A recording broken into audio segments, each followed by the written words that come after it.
Данный видеоролик не преследует цели задеть или оскорбить чьи-либо чувства. Ролик был создан исключительно в образовательных и познавательных целях. Берегите себя.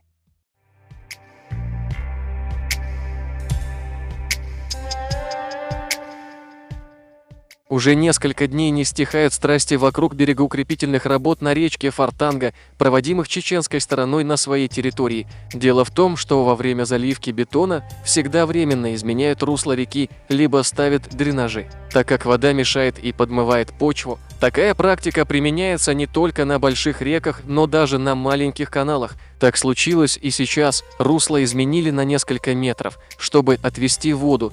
Однако такие очевидные вещи непонятны ингушским непередастам, которые ищут лишь повода разразиться античеченскими лозунгами.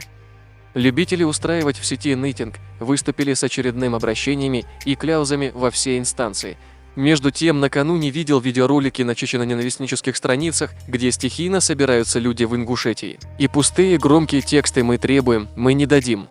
Вначале справедливо подумал, что это массовое скопление произошло на границе Ингушетии и Северной Осетии, так как последнее время избиение и отстрел ингушей осетинами стало нормой в Осетии.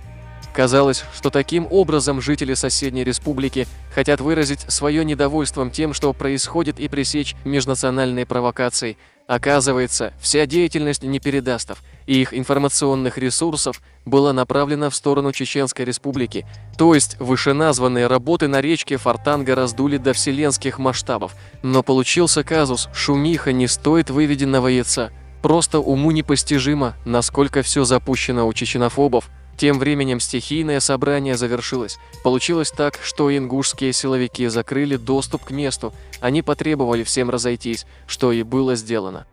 В общем, пробиваться к Фортанге джигиты непередасты на этот раз не будут. Стало невозможным обойти кордон, состоящий из дюжины полицейских и росгвардейцев. Всему виной стала военная техника у дороги. Другими словами, все закончилось на первом же посту. Не будь их, собравшиеся камнями закидали бы эти несколько метров, чтобы вернуть русло раздора на прежнее место. Параллельно все фиксировалось бы на камеру, выдавая за небывалый героизм.